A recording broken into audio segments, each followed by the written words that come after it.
Bonjour Louis. Salut. Bonjour Quentin. Bonjour. Bonjour à vous, chers auditeurs et auditrices, et bienvenue dans Ouvert pour Inventaire.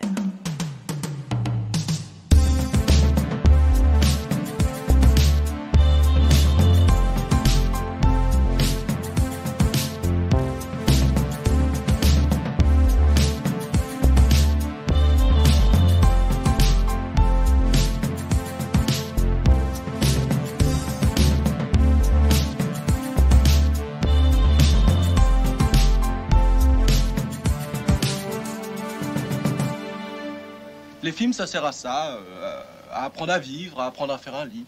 Alors, avant de commencer cette 4e émission sur un thème tout particulier qui est le cinéma d'horreur japonais, où nous avons décidé de regarder 4 films que je vous cite tout de suite. Ring, Darkwater, The Grudge et Audition, dont on va parler un petit peu plus en détail. J'aimerais, au nom de l'équipe, vous remercier très chaleureusement pour votre écoute et vos retours sur les premiers épisodes qui nous ont fait chaud au cœur et qui nous permettront, on l'espère très fort, qui nous permettront de nous améliorer au fil du temps, voilà, petit à petit. Et d'ailleurs, j'en profite également pour vous dire que n'hésitez pas à vous abonner ou à laisser une petite note sur Deezer ou sur Spotify. Voilà, si le podcast vous plaît, ça nous aiderait grandement et ce serait très gentil de votre part. Voilà. Cela étant dit, le mois d'octobre est enfin là. Enfin, nous y sommes. Alors, faisons comme si le dérèglement climatique n'existait pas, hein. Et c'est le mois où il est temps de ressortir les grosses écharpes dufteuses et les manteaux tout doux. Les feuilles jaunissent et vont bientôt quitter la cime des arbres. Halloween approche à grands pas. De loin, la meilleure fête qui existe, on va pas se mentir. C'est vrai. Et on peut enfin s'emmitoufler sous un plaid toute la journée en matant des films et des séries. Un petit thé à la main, un petit café pour Quentin qui aime pas le thé, qui aime pas trop oui. ça. Et le bruit de la pluie sur les carreaux. Ah, quel beau mois que le mois d'octobre. En parlant de pluie, c'est un élément qu'on va particulièrement retrouver dans les 2 premiers films d'horreur japonais que nous allons vous présenter maintenant, donc qui sont Ringu, de sa version originale. J'aurais peut-être Non, c'est ça. Ah, on peut faire l'accent japonais là. Non. et sorti en 1998, et Darkwater, sorti en salle en 2002, qui sont tous les deux des films réalisés par Hideo Nakata, si je ne me trompe. Louis, tu pourras sûrement nous en dire un petit peu plus tout à l'heure, parce que justement, on a décidé ensemble de nous intéresser aux originaux, réalisés donc par ce réalisateur-là, et non pas aux nombreux remakes américains, certains, il me semble, étant également réalisés par lui. Tout à fait. Bah, je pense qu'on en parlera parce que la question des remakes est une question intéressante pour parler de la J-horror, mais on en parlera au cours des films. Enfin, c'est un des sujets qu'on abordera en tout cas. D'accord, bah avec grand plaisir.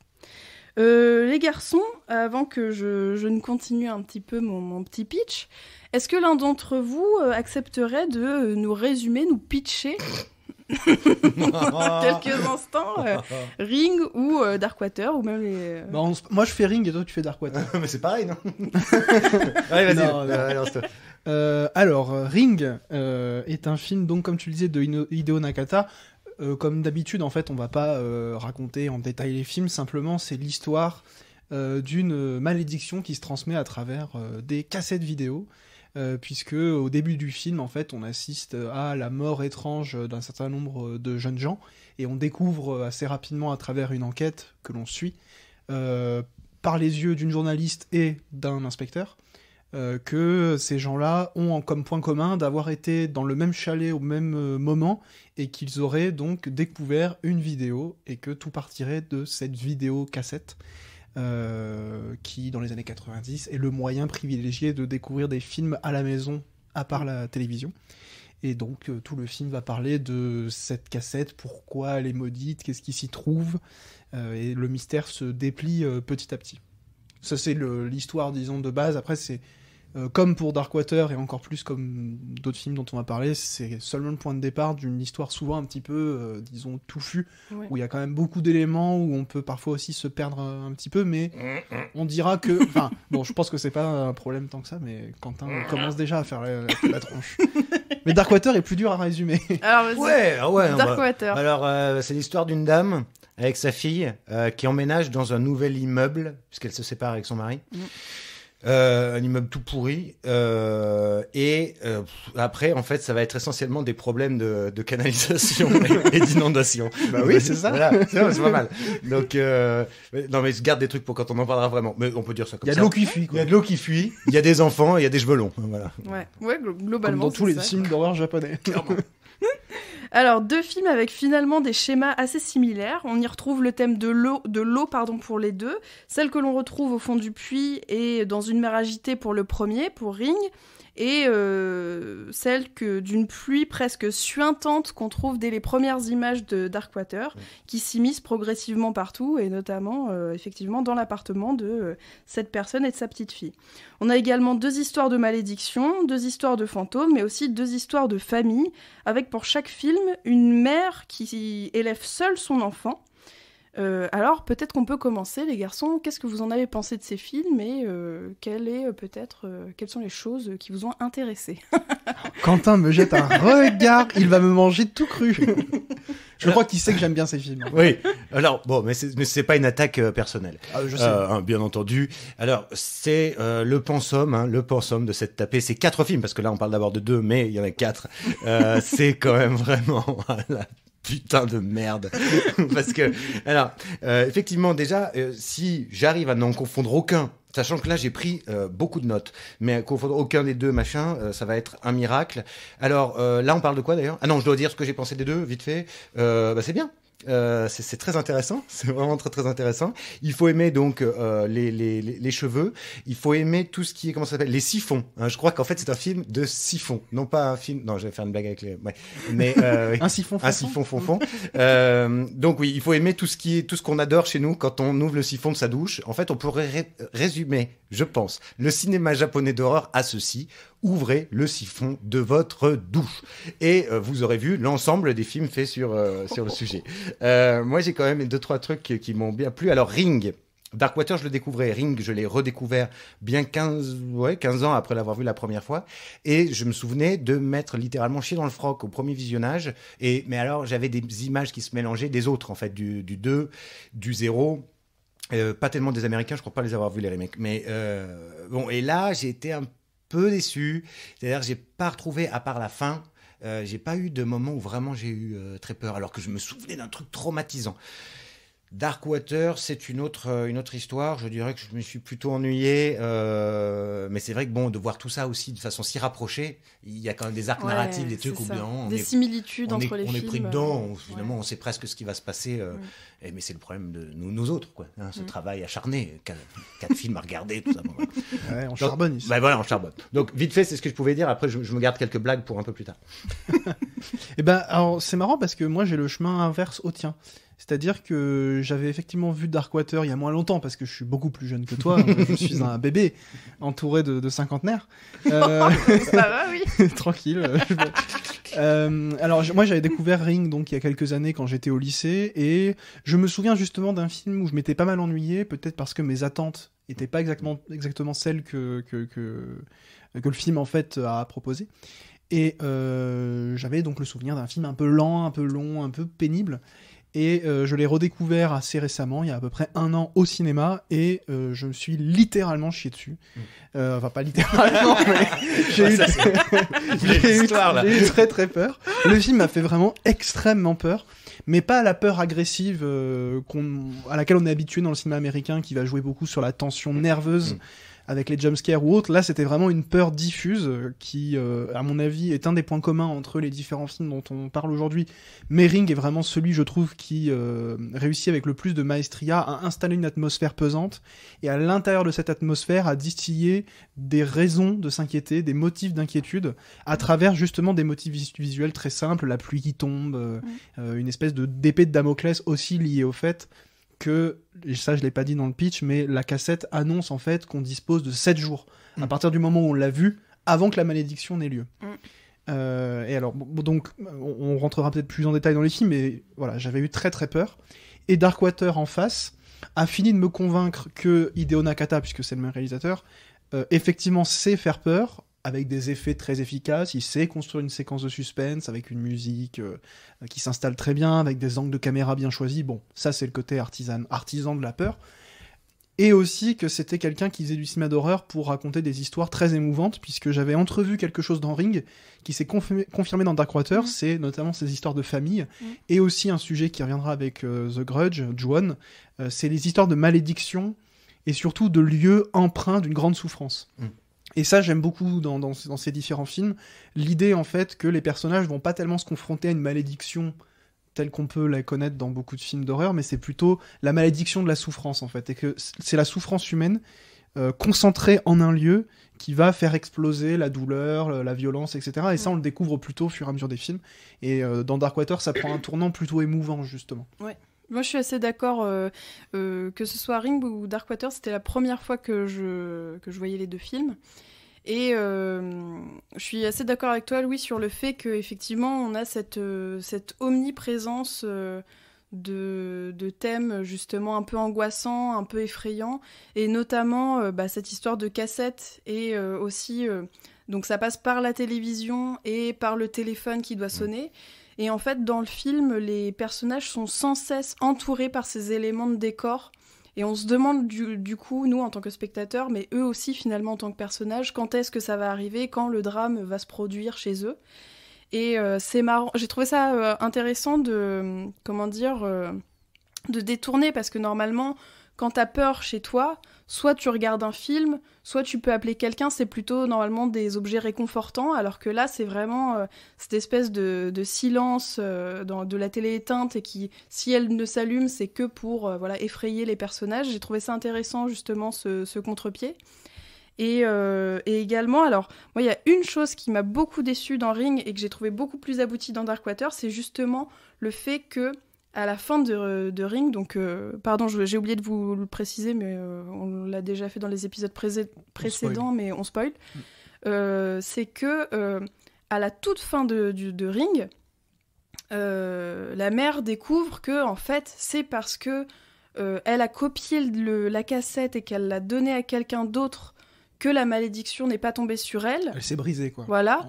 Alors que juste avant, on a une scène hyper émouvante dans le puits avec, moi, qui est ma scène préférée, mais je pense que pour beaucoup de gens, c'est un peu ça, où elle est au fond du trou, quoi. Au fond du puits, et elle découvre ce squelette qu'elle câline comme si c'était un enfant, quoi. Comme dans Darkwater. Exactement. Ouais, c'est le même principe. On aime câliner les trucs tout moisis, quand même. Hein. Parce que dans Darkwater, elle est vraiment moisie, la gosse. Hein. Ça fait un moment qu'elle est dans la flotte. Oh la vache, le truc immonde. Là, c'est un squelette, ouais, c'est ça. Hein, Ouais, c'est ça.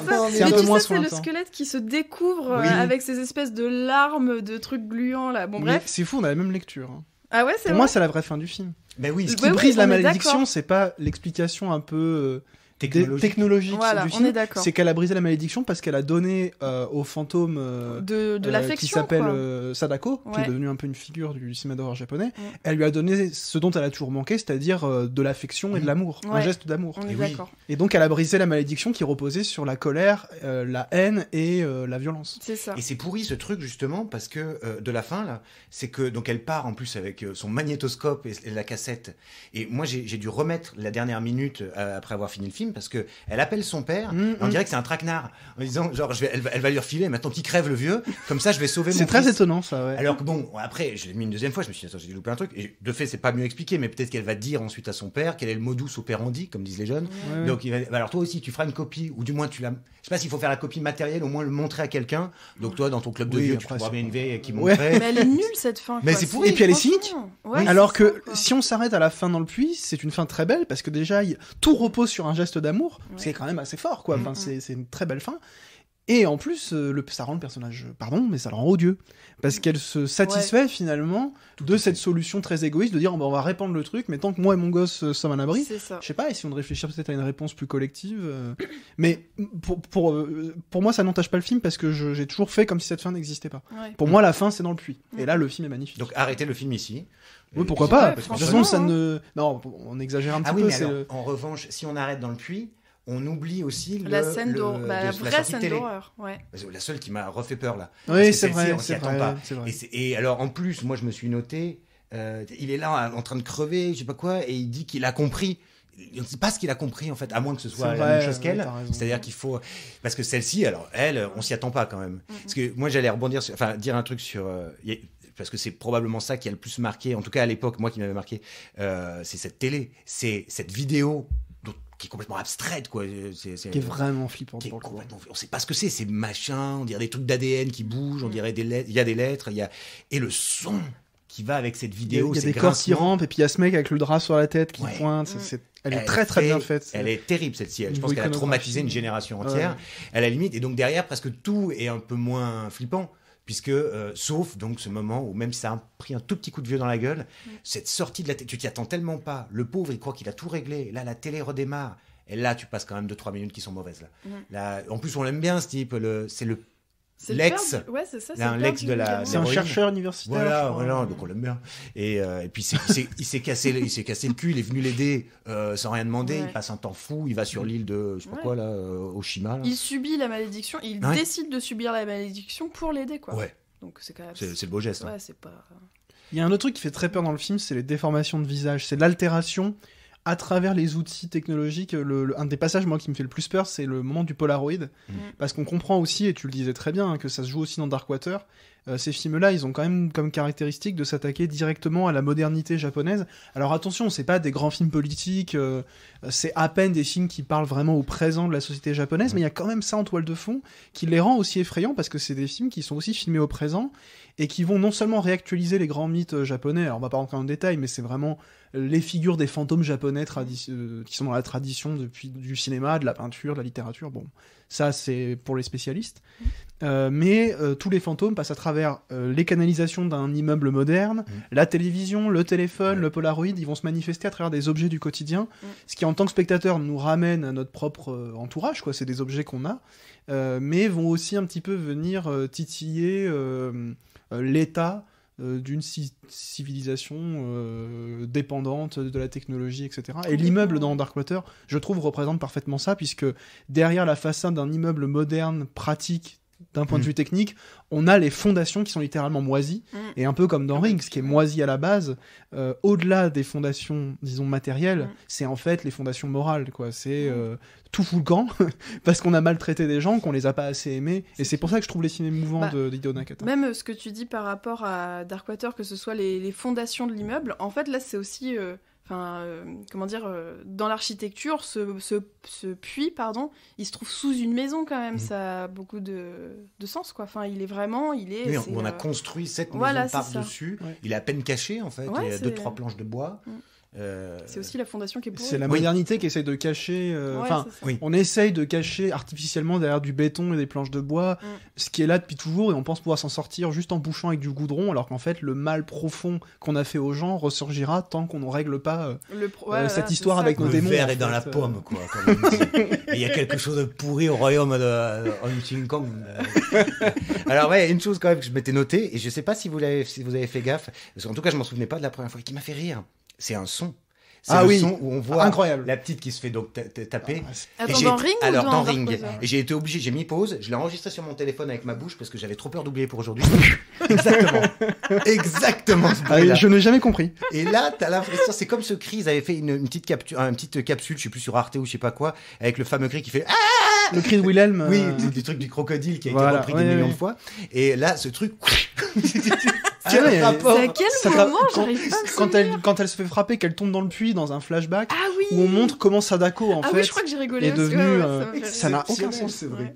Exceptionnel, voilà. J'ai bien fait, en plus, Ils l'ont je suis fait assez avec fier nos de moi. bruits, avec nos bouches. J'espère que ça rendra mieux que mes craquements de doigts de la semaine dernière. Non, Donc oui, c'est non, vrai. il y avait ça quand même qui était marrant.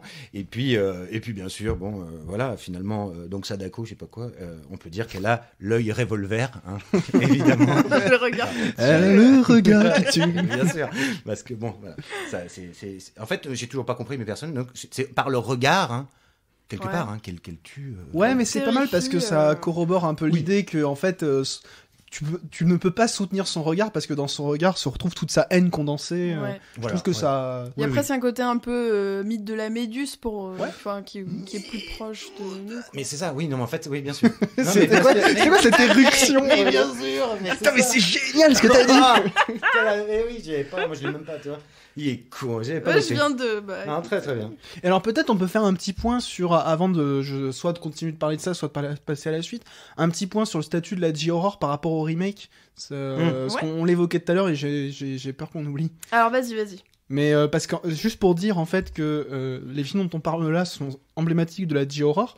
Et pourquoi en fait je parle de ça? Parce que Ring en fait c'est un petit peu le film qui va populariser en Occident ce qui est un petit peu un mouvement cinématographique, parce qu'il y a eu beaucoup de films qui ont eu beaucoup de succès fin 90, début 2000, des films d'horreur japonais qui vont justement réactiver les figures dont je parlais un petit peu, les yokai, alors j'avais pris les noms mais c'est pas si important que ça, les figures des fantômes japonais Ouais, c'est ça. en habit blanc qui représentent le deuil avec ses longs cheveux noirs qu'on retrouve dans une très longue tradition japonaise. Et donc ils vont être popularisés en Occident. Ring a été un vrai succès en vidéoclub et même au cinéma.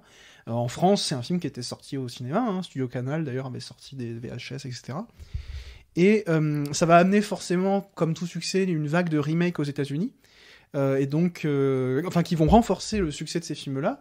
Et les deux exemples qui sont liés à ce dont on parle aujourd'hui, c'est Ring, qui est sorti aux États-Unis en 2005, je crois, qui est le remake de film japonais réalisé par Gore Verbinski, qui est quand même le réalisateur de Pirates des Caraïbes, d'autres succès aux États-Unis. Et le premier remake de Ju-On, dont on parlera après, a été donc renommé The Grudge aux États-Unis, produit par Sam Raimi, grande figure avec Evil Dead du cinéma d'horreur un peu indépendant, et qui va être réalisé par Takashi Shimizu, qui était réalisateur de l'original. Et c'était simplement en fait pour dire qu'il va y avoir une vague de remakes aux États-Unis qui vont connaître un grand succès, qui vont imposer la J-horror un peu comme un penchant de la pop culture du cinéma d'épouvante, mais avec une attache japonaise assumée qu'on aurait du mal à imaginer aujourd'hui, puisqu'on a fait confiance aux réalisateurs japonais pour prendre en charge ces remakes, alors même que ces films, on le disait un petit peu en sous-texte, mais ça me semble important de le rappeler, ce sont des films qui ont eu du succès aussi parce qu'ils sont radicalement différents de ce qu'on connaissait de l'horreur à l'époque, notamment avec le cinéma américain.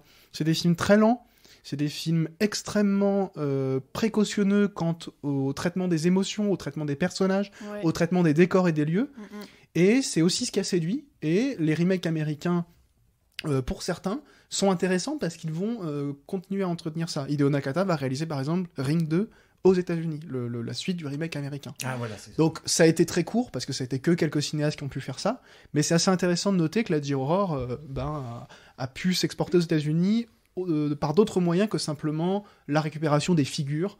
Ce qui n'aurait pas eu de sens, mais au moment de The Grudge, on en parlera, parce que le remake de The Grudge est vraiment intéressant pour d'autres raisons. D'ailleurs, je me permets de rebondir un petit peu sur ce que tu viens de dire, parce que moi, je suis pas certaine d'avoir vu les remakes américains, mais sur l'aspect, on va dire, plus sensible des personnages, je trouve que dans Darkwater, c'est aussi la réussite de Darkwater, à mes yeux, là où Ring a un peu échoué, c'est que vraiment...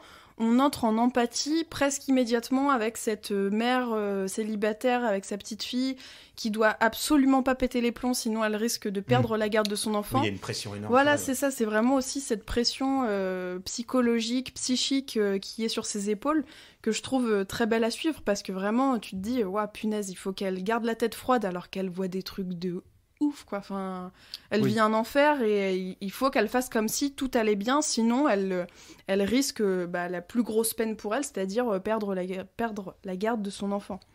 Et juste une petite chose aussi, et justement cette figure maternelle va jusqu'au bout des choses, puisqu'elle se sacrifie pour donner son affection au fantôme au lieu de pour sauver sa petite fille. Oui, donc alors c'est ça, pas en très fait. clair là, ce que Non, mais je suis désolée, mais vous voyez ce que je veux dire. Parce que il m'a fallu du temps, moi, quand j'ai vu le film, pour comprendre. Oui, c'est ça. C'est que pour sauver la petite, qui est vraiment d'ailleurs adorable, j'aime beaucoup cette petite fille là.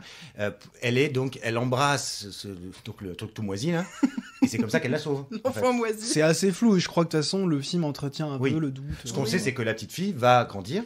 On sait pas trop où, mais on la retrouve à la fin du film grande. Et un flash forward. Blablabla. Mais qui est un peu maladroit, un peu comme la fin de Ring, je trouve. Ça explique sans expliquer, puis ça donne une explication là où en fait...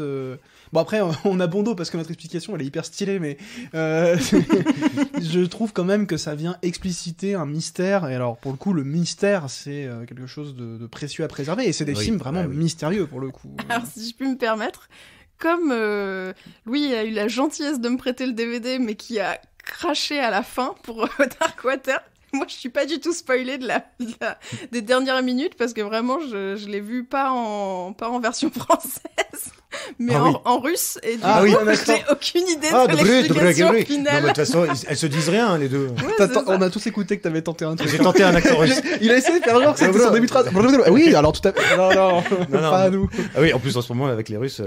Non, alors, bref, tout le monde avait compris que le sujet de toute façon de ce film, c'était les eaux usées. Ni plus ni moins. Parce que ouais, mais c'est des vrai. questions de Non, plot. mais tu parlais de canalisation, mais c'est vrai que c'est un thème C'est central, bouché, il y en a. C'est dans celui-là ou il y en a dans les verts ou c'est dans un autre film? Non, c'est celui-là. Ouais. Il y a des cheveux, il y a des machins. Quand ils prennent, aussi, il faut pas s'étonner que ce soit inondé. Quand elle prend un bain, au début, la mère avec sa fille à côté ou je sais plus quoi, la flotte, elle est jusque là. Donc c'est pas étonnant que plus tard, ça déborde, comme Marceline. Bon, celle-ci, je l'avais notée depuis longtemps, cette blague. Marceline déborde Valmore, voilà. Donc... C'est une autrice, une poétesse. Oh, une autrice, une poétesse. T'emmerdes. Excusez-moi, je suis un gueux. Je suis un gueux cinéphile. Mais ça fait que, effectivement, ça fait que suinter. Et bon, si on sait pas prendre de bain, après, forcément, ça en met à côté. Et puis après, ça traverse les appartements. Et puis c'est comme ça qu'on détruit un immeuble. En fait, il y a pas de fantôme. C'est vraiment juste. Les gens sont Eau usée le film. En fait, c'est Veolia. Ça a été produit par Veolia. Faites attention à votre Darkwater, c'est littéralement les eaux noires, les eaux usées. Mais en fait, on rigole, mais c'est vraiment les eaux usées sont utilisées comme le vecteur dans le film. Quoi. C'est un peu un motif pour amener c'est un motif visuel pour amener le caractère fantastique du truc. Ouais, carrément. Oui, puis c'est vrai que l'eau marche bien comme substance. C'est quand même. Ouais, elle est très épaisse dans le film. Oui, c'est ça. Ouais, c'est un gel. Ouais, un peu. C'est de l'eau dans laquelle on a mis de l'agar-agar. C'est de l'aloe vera, en fait. C'est ça. L'agar-agar. Et juste, voilà, après, je vous embête plus, mais il y a aussi un plan qui m'a particulièrement marqué dans Darkwater, c'est celui où la petite fille va se cacher. Vous savez, elle est à l'école, elle va se cacher, et il y a le fantôme, justement, qui s'approche d'elle petit à petit. Et ça m'a fait beaucoup penser, alors c'est peut-être inspiré, Jordan Peele s'est peut-être inspiré de ça, mais au film qu'on a vu ensemble, Louis, qui est Nope. Où, pareil, on a une scène avec un enfant qui est caché sous une table et qui voit la monstruosité apparaître, je spoile pas. Mais ça m'a aussi... Et j'ai trouvé ce plan vraiment pas mal du tout. Oui, tout à fait. C'est un plan d'ailleurs qui a beaucoup été utilisé dans la bande-annonce, puisque j'ai récemment monté une bande-annonce pour un petit événement qu'on organise au cinéma de Charlieu le 29 octobre. Je glisse. Allez, allez. En fait, c'est juste que j'avais oublié de le faire. Le 29 octobre au cinéma Les Halles de Charlieu dans la Loire, on organise une soirée terreur du Japon pour Halloween, et donc vous pourrez voir 3 des films dont on parle aujourd'hui, Darkwater, puis Ring, et pour terminer, le terrifiant et le tétanisant Audition, dont on parlera juste après. Et qu'est-ce qu'on mange pendant ce petit festival? On mange du pied. Du pied de porc. Non, c'est une blague. En référence à Audition, vous verrez quand vous l'aurez vu. Les vrais savent. Ouais, les vrais savent. Très bien. Les garçons, c'est bon pour vous? Écoutez, je crois qu'il nous reste encore beaucoup de choses à dire sur les autres. Oh, il y a du boulot. Ouais, bon. Alors, on revient tout de suite.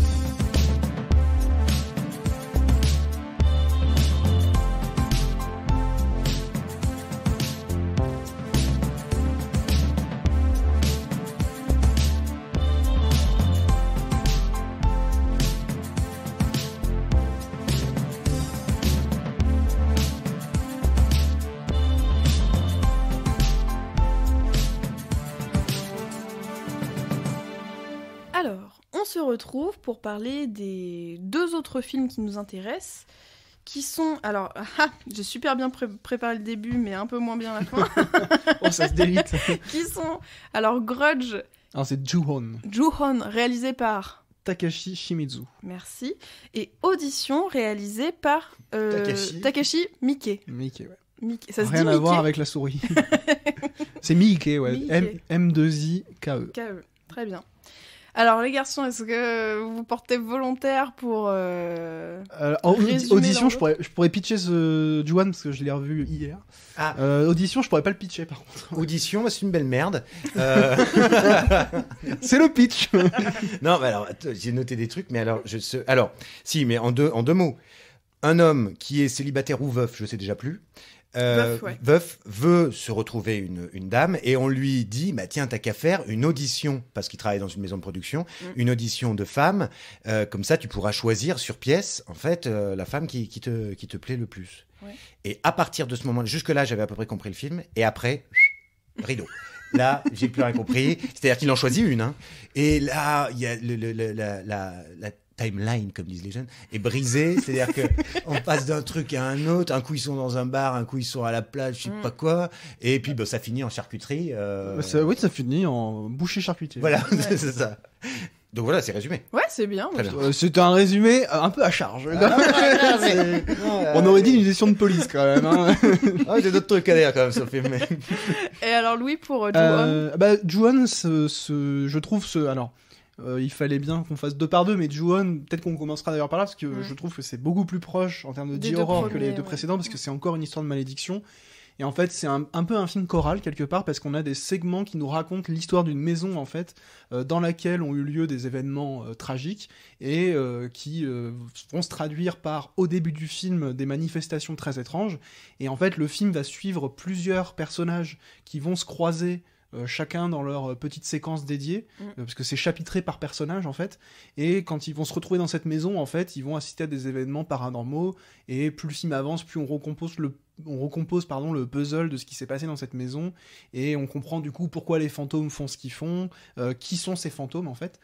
Et on va en parler du coup un peu plus, mais c'est un des trucs qui est assez fascinant avec Ju-On, c'est qu'en fait c'est une espèce de puzzle où en fait on comprend que une des confusions que les personnages font, c'est une confusion qu'on fait aussi, c'est que ce qui va se condenser dans cette maison, c'est pas tellement en fait les événements ou les personnages, mais c'est les temporalités en fait. Oui. Et on se rend compte que des fois en fait il y a des fantômes qui sont des fantômes de plusieurs époques différentes dans cette même maison, et que c'est donc un peu comme pour Ring et Darkwater, ce qui concentre le mal, c'est un lieu en fait à l'intérieur duquel le drame, la tragédie familiale s'est concentré, et cette concentration a créé justement une hantise terrible, violente et qui fait peur. Tout à fait. Bon. Et moi, justement, pour rebondir tout de suite sur... alors, j'ai pas eu un visionnage très assidu, je faisais des petits trucs à côté. Tous les films, en fait, ça a été le bordel pour les voir. Il y a ton chat qui passe devant le projecteur, tu finis en russe. Je mangeais une bouillabaisse pendant que je regardais The Ghost. C'est vraiment chaotique. Et fais gaffe, ton appart. Hein. Il veut pas te laisser voir ses films. C'est clair.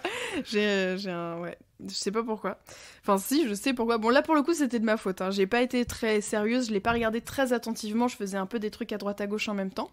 Mais du coup, je pense que ça aurait demandé beaucoup plus de concentration, parce que moi, tu vois, ce truc de puzzle, de comprendre quel esprit, enfin, quel fantôme appartient à quelle époque, etc. J'ai été paumée. Et du coup... j'ai regardé le film un samedi matin, et vraiment, le dimanche ou le lundi, je m'en souvenais plus, parce que je me souvenais grosso modo des 2 fantômes principaux, je crois. Toshogo et la jeune femme. Voilà. Mais je me souvenais plus d'où il sort, enfin, qui c'était, quoi. Enfin, vraiment, j'ai complètement zappé l'histoire. Donc, le film manque un peu, de clarté absolue sur la question. D'ailleurs, on parle duquel, là ? De The Grudge. Ah oui, bah alors c'est marrant parce que en plus j'ai vu cette version. Là, je crois que je l'avais pas vue. Mais il y a un mois ou deux, j'avais revu comme ça pour le plaisir la version ricaine, que j'avais déjà vue il y a un moment, quoi, quand c'était sorti. Qui est le même film. Hein, qui est le même film, où on retrouve les mêmes petites idées. Alors, il y a quand même un truc que tu disais tout à l'heure, et c'est vrai, ce qui rejoint avec les 2 films précédents, c'est ce truc de la technologie. C'est le médium impeccable, parce que là aussi, c'est téléphone, c'est bidule, exactement comme dans les films précédents. Les esprits aiment ça. C'est des esprits japonais. Et c'est pas pour rien, les Japonais, ils sont très en avant. Non, c'est pas raciste. Ils sont très en avance sur la technologie. Quand on dit c'est pas raciste, c'est que c'est mal parti quand même. Si tu dis qu'ils sont très en avance sur la technologie, que quelqu'un me dise, excusez-moi. Blague à part, c'est vrai qu'en 98, on se rend compte aussi quand même que la présence de la domotique dans les foyers est beaucoup plus avancé qu'en Europe, par exemple. Et c'est pour ça que tout passe par ces machins, téléphone, télé, cassette, celui que j'ai mis, photo, Polaroid dont on parlait tout à l'heure. Et donc ça, oui, c'était bien d'avoir mis ces films en lien avec ça, même si effectivement après pour le reste c'est toujours un peu difficile de tout bien comprendre, les différents espaces-temps, cette baraque là où. Mais le film c'est volontaire. Hein. Oui, bien il sûr. brouille les pistes parce qu'en fait on se rend compte que les deux fantômes qu'on pense associés au début, en fait, ils sont issus de deux drames familiaux différents, en fait. Et le petit Toshiogo, qui est le petit fantôme, ça c'est un petit garçon, c'est pas le fils du fantôme de la jeune femme qui hante la maison. Et on comprend, en fait, qu'il y a des strates de souffrance à différentes époques. Et le film, en fait, est très technique, quoi. C'est une description un peu de l'histoire tragique de cette maison, de ce lieu hanté. Et il y a un autre lien que je ferai avec les précédents films, c'est ce que tu mentionnais et qui je trouve et il y a une séquence très très connue dans Ju-On qui est reprise dans The Grudge, le remake américain du même réalisateur, c'est le fait que les lieux familiers deviennent des lieux où la menace peut se glisser, et une scène mythique de Ju-On, c'est où le fantôme se retrouve carrément sous la couette du personnage qui est traqué. Et là, c'est une scène qui fait peur aussi pour ce qu'elle dit, en fait. C'est vous n'êtes à l'abri nulle part, même pas sous votre couette, alors que quand on est enfant, par exemple, sous la couette, on est protégé de l'orage, on est protégé du tueur, on est protégé de tout sous notre couette. Et là, le fantôme, la menace, disons, va s'immiscer absolument partout. Et oui, parce que c'est suite au moment, qui est dans les deux films d'ailleurs, où, alors qu'il sonne en bas, et c'est dans un très grand immeuble. Et ça, c'est pas mal. Est super. C'est super, ça. Il sonne en bas, et en fait, une seconde après, il sonne à la porte, et à chaque fois, que ce soit dans le film ou dans le remake, elle ouvre la porte sans se dire. C'est impossible. Normalement, il devrait mettre 4 minutes pour arriver à l'appartement, et là, clic, clac, et on ouvre, et puis derrière, et puis il n'y a personne. C'est ça, hein? Oui. Elle ouvre Et le téléphone ressonne, et là, elle entend le fameux bruit de The Grudge que je fais très bien. Voilà. Excellent. Et c'est moi qui l'ai fait, je vous jure, c'est pas un bruitage qu'on a rajouté. Excellent. Et là, voilà. Et tu sais faire le petit garçon aussi? Bah, il fait pareil, non? Ah non, il fait le chat, demande à ton chat. Un truc comme ça, non? Il est malade, ton chat. Non, pas mon chat fait comme ça, le petit garçon, non? Il a un chat dans la gorge. Il fait un chat plus mignon quand même, non? Ouais, pas mal. Bon, pas mal. J'ai fait le chat, quoi. Ah, merde. On en est là, quoi.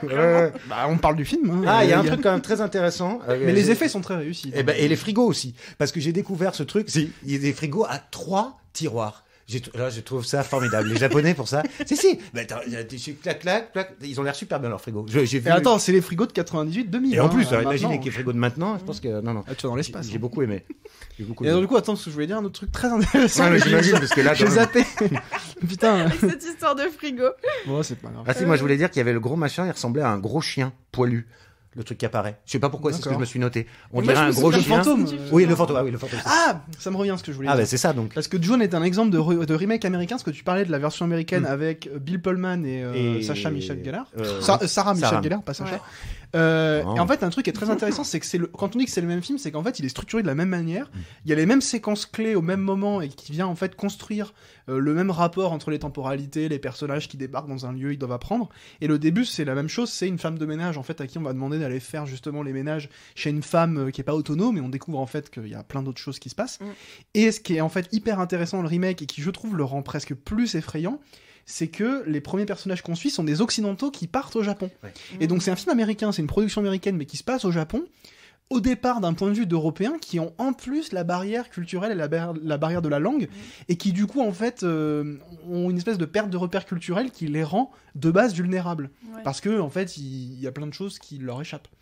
Et du coup il y a une empathie qui s'installe qui est assez intéressante, et surtout ça rend très effrayant le fait que eux-mêmes au début ont un doute sur la nature de ce qui se passe en fait lorsqu'ils arrivent chez cette femme qui est elle-même une occidentale d'ailleurs, il me semble, parce qu'elle est jouée par la mère de Laura Palmer de Twin Peaks. Grace Zabriskie. Voilà. Moi, je dis la voilà, mais je savais pas qu'elle s'appelait. Jean-Paul Belmondo. Voilà. Oui, voilà, c'est lui. Et donc, je trouve que c'est des choix de remake qui sont intéressants en fait. Mais en même temps, ils gardent exactement la même structure. Et je trouve que c'est le grand charme que je trouve à ces films en fait. C'est ce côté puzzle et en même temps la simplicité d'exécution. Je trouve que c'est l'original comme le remake, ce sont des films d'une très grande sobriété, à part la fin, qui est assez grotesque dans les deux cas d'ailleurs, et quelques effets vraiment vieillots et un peu ringards. J'adore la sobriété de ces films, et la manière qu'ils ont de raconter une histoire toute petite en fait. C'est vraiment une maison dans laquelle on a concentré beaucoup de petites histoires, et j'adore ce côté film à étage.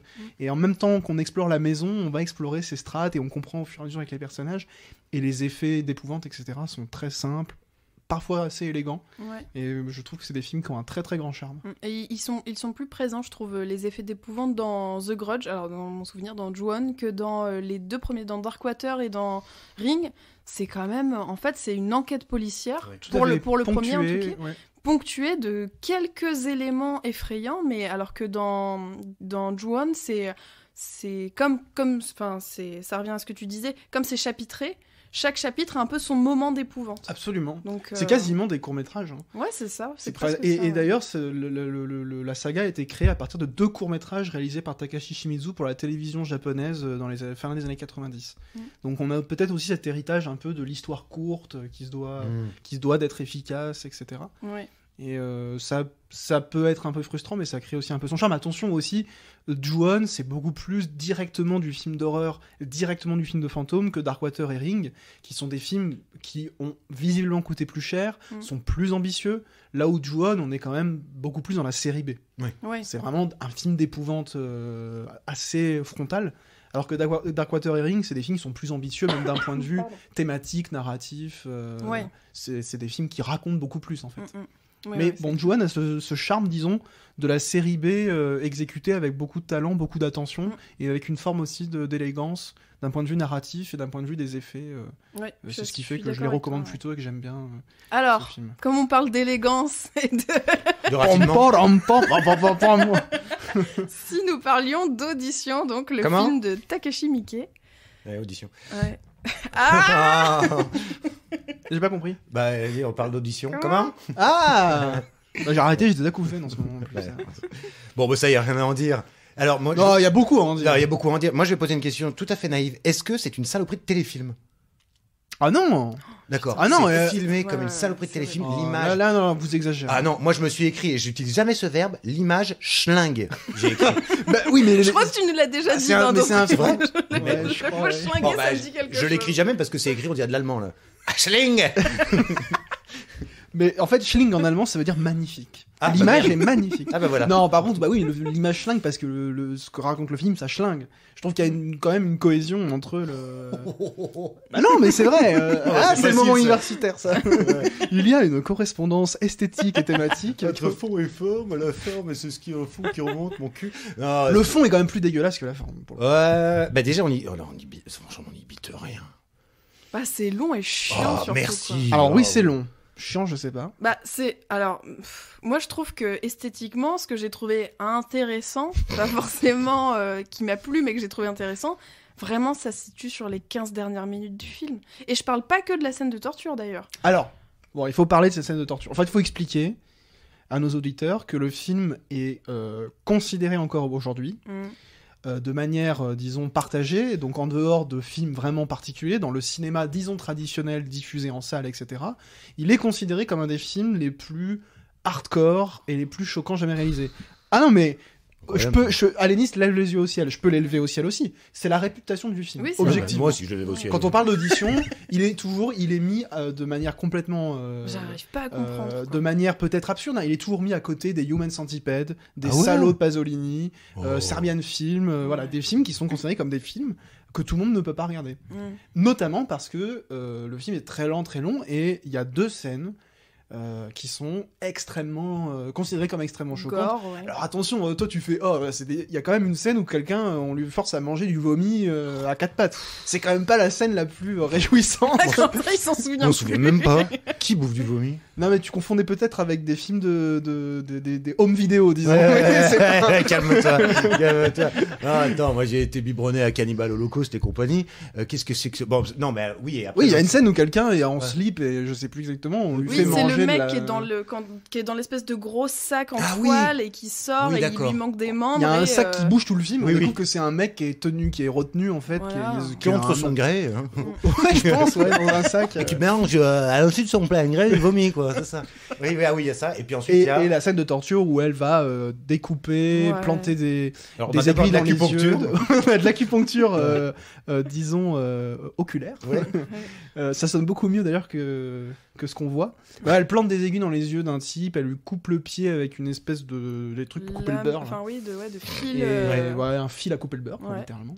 Et Et il c'est prend très beaucoup de long plaisir, et oui. très détaillé. On la voit anesthésier des bouts de trucs. Elle a une seringue et c'est d'ailleurs l'affiche qui est même réutilisée pour la ressortie. C'est cette femme absolument, enfin une femme très belle avec une beauté très froide qui va justement torturer froidement ce monsieur. Ouais. Mais ça c'est la toute fin du film. Et en fait, on a l'impression que tout le film repose sur ça, alors qu'en fait c'est l'apogée de cette histoire qui est d'abord en fait c'est d'abord en fait une histoire de rapport de force, parce que c'est l'histoire d'une femme en fait.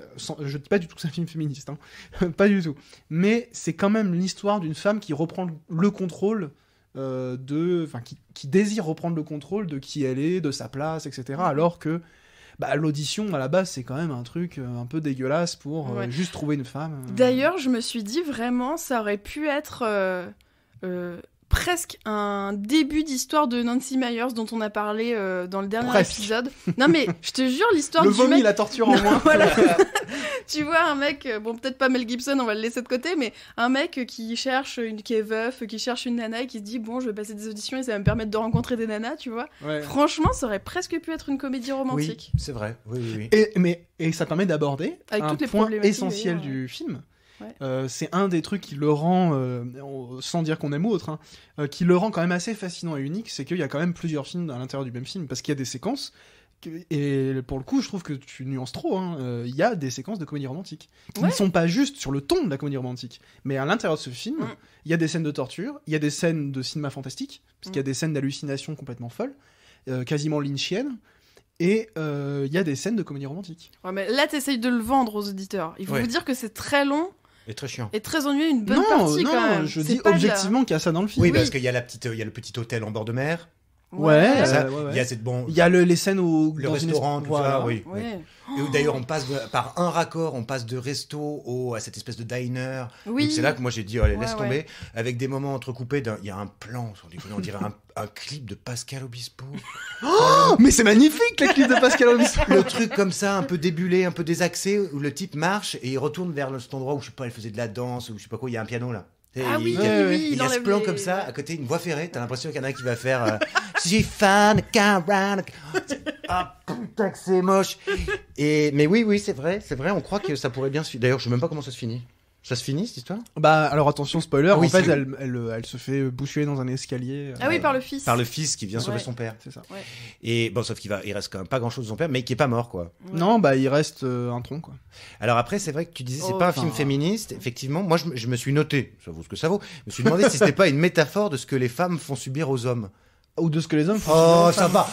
Je lis ce que j'ai noté. Ça veut pas dire que je le pense. Mais bon, Je le dis mais je le pense pas. mais non, mais c'est ça l'analyse. Je suis pas obligé d'épouser. Mais non, mais moi l'analyse j'aurais dit l'inverse. C'est-à-dire que sans dire une nouvelle fois que c'est un film ni militant ni féministe, on a l'impression qu'il y a un changement de rapport de force. Oui, ça, C'est-à-dire qu'elle reprend le contrôle et elle fait subir aux hommes ce que les hommes font subir aux femmes, métaphoriquement. Voilà. Ah Oui, on peut parce voir que comme ça. t'as tout, à la Mais, fin du film, c'est t'as quand même attention, toutes c'est pas ces militant. espèces de flashbacks du mec où depuis le début tu dis oh le pauvre veuf, il est tout seul. Et en fait, il se tape sa secrétaire, il se tape la voisine. Oui, c'est un beau salaud. Voilà.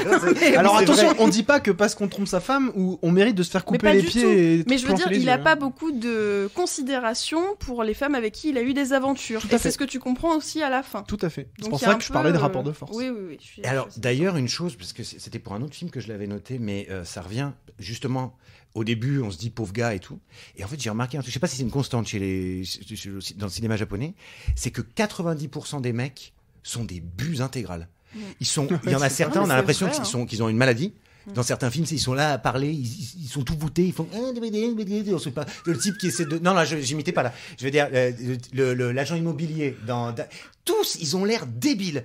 Ouais. Et sauf peut-être éventuellement l'ex-mari dans Ring, qui lui, voilà, est un peu la sommité intellectuelle. Bah, Qui va parce découvrir qu'il a ce statut d'universitaire. Mais qui est un peu pas très cool humainement non Non. plus. Hein. Il a laissé sa nana élever son fils toute Mais on seule, sent qu'il pourrait y avoir un rabibochage. Voilà, une belle fin. Bon, c'est ouais. pas le cas. Mais là, lui aussi, il est petit, il est gros. On dirait que son boulot, on sait même pas trop ce qu'il fait dans la Ouais. prod, quoi. Putain, Mais il est bon. Et oui, ils sont tous un peu. Alors que les femmes sont plus hautes en couleur. Plus haut en couleur, ouais. souvent, quand même. C'est vrai. Ça, c'est tout à leur bénéfice. quoi. Disons quand même quelque chose, c'est que les 4 films dont on parle ont pour personnage principal des femmes. Ouais, c'est Oui. vrai. Parce que le personnage principal d'audition, même si en fait il Mais est oui. amené par d'autres personnages, le personnage principal C'est central comme ça d'audition, reste. c'est cette femme qui va faire l'objet d'une audition et qui va, entre guillemets, se venger, pour le dire grossièrement. Oui. Et moi, j'ai quand même été particulièrement déçue d'Audition parce que j'ai découvert Takashi Miike avec un film que j'avais vu, je crois que c'était aux Hallucinations collectives, qui était Listen of Evil, et que j'ai adoré parce que pour moi c'est la version réussie d'Audition en fait. C'est plus sous forme d'un slasher, mais c'est un prof d'anglais japonais hyper beau, hyper charismatique, pas très intelligent, pas très intelligent, mais avec beaucoup de confiance en lui. Donc un peu l'inverse de ce qu'on pense de ce personnage féminin dans Audition. Et qui commence à dragouiller ses étudiantes, qui sont des lycéennes, je crois, avoir une relation avec l'une d'entre elles, et il se fout dans la merde. Et il pense pouvoir s'en sortir, et finalement il s'en sort pas, il décide de tuer tous ses étudiants. Et en fait, t'as un rapport... C'était la seule solution. En fait, vraiment, c'est un peu pour moi, c'est vraiment le American Psycho, mais réussi, quoi. C'est-à-dire que le mec est hyper charismatique, hyper drôle, le développement de sa folie est super astucieuse, hyper créatif dans le film, et ça marche. Et du coup, je me suis dit, ah super, un deuxième film de Takashi Miike, trop bien et tout. Bah non, quoi. Précisons que Takashi Miike, c'est une figure particulière au Japon parce qu'il tourne énormément, il fait partie de ces gens qui tournent environ 2-3 films par an, peut-être un peu moins de quelques années, et il a fait des films extrêmement différents. Et en fait, en France, nous, on a reçu qu'une partie de la filmographie de Takashi Miike qui sont un petit peu, en fait, sa caution, déjà, bon, les films qui ont le mieux marché, même au Japon, et aussi sa caution peut-être un peu plus auteur, disons. Ouais. Parce qu'Audition, pour le coup, c'est un film, c'est pas un film grand public, c'est pas un film d'horreur divertissant, quoi. Ouais, c'est clair. Et il a des films à Cannes de temps en temps, et puis il a des films vraiment hardcore, Ichi the Killer, par exemple, qui est un de ses films cultes en France. Mais depuis quelques années, il réalise par exemple des adaptations de jeux vidéo. Il a réalisé des adaptations de Ace Attorney, Phoenix Wright. Le truc des avocats, les jeux vidéo d'avocats. Donc c'est un réalisateur hyper polyvalent qui a fait des Listen films of très Evil, différents. c'était une adaptation de manga aussi. Donc, Ok. donc voilà, qui était, moi je trouve très réussi. Mais c'est vrai que lui en plus il a un cinéma assez gore quand même. Enfin, je veux dire, dans plein d'autres films, ça va beaucoup plus loin. Il a fait des films différents, loin, mais tous les films sont réputés assez violents. Ichi the Killer, c'est... Ouais. Il y a beaucoup plus de scènes ultra violentes que dans Audition, mais c'est beaucoup plus... Bon, Ichi the Killer, c'est un film assez abject, par ailleurs, mais c'est beaucoup plus fun aussi, quoi. Oui, c'est ça. C'est adapté d'un manga aussi, d'ailleurs, si je dis pas de bêtises. Et moi j'ai regardé du coup le début de Dead or Alive qui est disponible sur Mubi. Oui, il les met tout le temps sur Mubi, Dead or Alive. Tu sens que c'est un peu pipi caca, quoi. Alors là, Dead or Alive, pour le coup, pour Audition, j'ai réussi un peu à suivre. Après, je l'ai vu au ciné, donc ça aide. Dead or Alive, je n'ai rien compris. Ah ouais. Mais alors, rien du tout. Ça va à toute vitesse dès le début, donc. C'est hystérique comme truc. Ouais. Donc ça, c'était Takashi Miike. Ouais. Mais ça vaut le coup. Enfin, moi je. Ah, c'est une figure du cinéma japonais. Ouais, voilà, c'est ça. J'apprécie quand même son grain de folie, quoi, mais pas pour Audition. Au contraire, il a tellement. Ça se voit sur ton visage que t'as aucune envie d'aller voir ces trucs. Alors, cela dit, non, ce dont t'as parlé, Listen of Evil. ouais, je veux bien tenter autre chose. Non, Celui-ci, c'est hyper flippant parce que je rappelle quand même que t'es prof. Ah bah oui. Bah oui, non mais sauf que Alors, c'est beaucoup plus réaliste qu'entre les murs. Non, mais je veux bien tenter autre chose. Moi, j'ai trouvé que ça, c'était de la merde. Oui. Mais je suis je suis pas contre à l'occasion en voir un autre. Vous voyez, donc je suis pas complètement fermé. Non, Ouais. c'est bien. Ok. T'es très ouvert d'esprit. Eh bien, si ça vous convient, chers collaborateurs, Tout à fait, madame. Oh là là. nous allons passer Des aux grands mots. recommandations, sauf si vous voulez ajouter une dernière chose. Ah non, ou un si ça tempus vous va. fugit, le temps presse, passons aux recommandations. Faisons donc. Alors, Quentin, Allons-y. est-ce que tu as quelque Alors chose oui, à nous oui, recommander? là j'en ai une. J'ai vu beaucoup de films tout pourris ces derniers temps. J'en ai vu un absolument formidable grâce à la télévision. Enfin, on s'en fout, les plateformes. The Chef de Philippe Ah oui. Barantini. Donc sur Canal+, c'est ça? Ah oui, c'est Canal+, c'est ça. Donc sorti en 2022. Et bon, alors évidemment, ça fait un peu, on va dire, oui, c'est parce qu'il y a un plan séquence de tout le film que tu as trouvé ça bien. Oui et non. C'est parce que quand c'est bien utilisé, un plan séquence, on a envie de le dire. Alors oui, tout le film, c'est un seul plan, donc c'est très fort, c'est tout ça. Mais surtout, ce qui se passe dans ce plan, c'est formidable. Et cet acteur, jusqu'à maintenant, je retenais pas son nom, alors que je l'avais vu très souvent, c'est Stephen Graham, Stephen Graham, avec son accent du nord de l'Angleterre, là, de Liverpool ou je sais pas où, qui est formidable. Voilà, le film fait 1h30, c'est tout est dit dedans. J'ai trouvé ça formidable. Je crois que c'est le meilleur film que j'ai vu cette année. Ça parle d'un restaurant. Cuisine, ouais, c'est Ouais. ça. Dans C'est un chef cuisinier et dans un soir de restauration, enfin de trucs, et ça se passe pas bien. Il y a des problèmes de partout. Je préfère le remake français avec Philippe Etchebest pour le coup. C'est quoi ces cauchemars Cauchemar en cuisine. Louis, est-ce que tu as quelque chose à nous recommander cette semaine? Ouais, je voulais rester dans le thème de la J-horror en vous conseillant le penchant, disons, papier de la J-horror avec la réédition de beaucoup d'œuvres de Junji Ito, qui est une des grandes figures du manga d'horreur à la japonaise. Enfin, de toute façon, le manga est japonais. Et notamment chez Mangetsu, vous pouvez retrouver 2 volumes d'histoires courtes, donc les chefs-d'œuvre de Junji Ito, volume 1 et 2. Alénis, d'ailleurs, faut que tu me rendes le volume 1 que j'ai toujours pas lu. J'ai lu que le volume 2 du coup, parce qu'Alénis m'a piqué le volume 1. Donc c'est très très chouette. Donc il y a des rééditions aussi d'histoires plus longues. Tommy, Frankenstein, il a fait une adaptation de Frankenstein, Ouais, mais puis celui que tu m'as prêté avant. avec les oui, poissons, Gouillot, ça c'est chez Glénat, et Spiral aussi chez Glénat, pour citer les quelques livres qui sont ressortis récemment. Et pourquoi les chefs-d'œuvre sont chouettes? Parce que déjà c'est une bonne manière de rentrer dans son œuvre, qui est quand même assez radicale en termes d'un point de vue visuel. C'est vraiment des images très Ouais. repoussantes souvent, et ces histoires courtes sont quand même assez chouettes. Terrifiante. Assez effrayantes pour la plupart, c'est ça. ouais. Et je trouve que c'est un bon moyen de rentrer dans l'œuvre de Junji Ito. C'est des histoires qui font rarement plus de 50-60 pages. Et donc, vous pouvez retrouver chez Mangetsu 2 volumes qui sont assez jolis, accompagnés en plus de notes de l'auteur. Ils ont fait un vrai beau travail éditorial autour de la réapparition de l'œuvre de Junji Ito en France, qui d'ailleurs, on l'a appris il y a quelques jours, enfin, moi je l'ai appris hier, serait invité d'honneur avec une belle rétrospective, une exposition autour de son œuvre au Festival de la BD d'Angoulême Oh, pour la trop prochaine bien. édition. Je savais même Voilà. pas qu'il était encore vivant, tu vois. Je sais Ouais, pas si, de si, quand il produit encore des œuvres. Je savais même pas qu'Angoulême existait. Moi, je croyais que c'était juste un décor d'un film de Wes Anderson. C'est ça. Et Alénis, Oui, du coup. oui, quelle eh ben, recommandation? Écoutez, moi, j'allais vous proposer Junji Ito, mais c'est fait, donc c'est super. Je voulais Pardon. vous parler de Listen of Evil, mais j'en ai un petit peu parlé du coup. Et en parlant du coup de cette malédiction liée à la maison et au lieu, ça m'a fait penser au film qui est disponible sur Netflix, qui est sorti en tout début d'année, je crois. Et alors, je crois que c'est The House ou The Home, mais je crois que c'est The House. Et c'est 3 courts-métrages d'animation avec une petite communauté de chats. Il y a une partie avec des souris et l'autre, c'est avec la première, c'est des êtres humains. Et c'est pareil, en fait, c'est 3 petites histoires, un peu plus ou moins de malédiction dans cette même maison. Et c'est très beau, c'est hyper créatif et c'est vraiment très agréable à regarder. C'est assez effrayant pour certains courts-métrages. Il y a des choses qui sont assez terrifiantes. Moi qui suis bien éco-anxieuse, j'avoue que la petite histoire avec les chats, ça m'a un peu mis mal, mais bon, c'est super joli à regarder. Et aussi, pour changer un petit peu d'air, je vous conseille très fortement de regarder Une affaire de famille de Koreeda qui est sortie en 2018. Je me demande s'il n'a pas gagné quelque Palme chose. d'or. Tout simplement. Juste ça. Petit prix des familles. En toute modestie. Et qui est disponible sur Canal+. Donc voilà, si vous avez l'abonnement, n'hésitez pas à aller le voir. Et je crois que c'est tout ce que je voulais vous faire passer comme recommandation. Eh ben, c'est très bien. Bien, Eh bien. voilà, c'est l'heure de se dire au Oh revoir. non. Au revoir, mais à bientôt, bien sûr. Mais oui. Ah, dans 15 jours. À dans 15 Tout à jours, fait. puisque Ouvert pour Inventaire, c'est tous les 15 jours.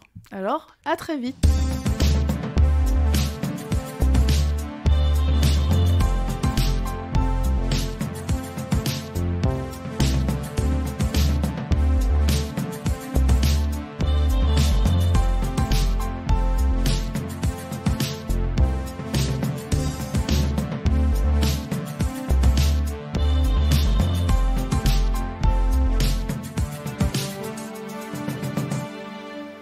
Les films, ça sert à ça, à apprendre à vivre, à apprendre à faire un lit.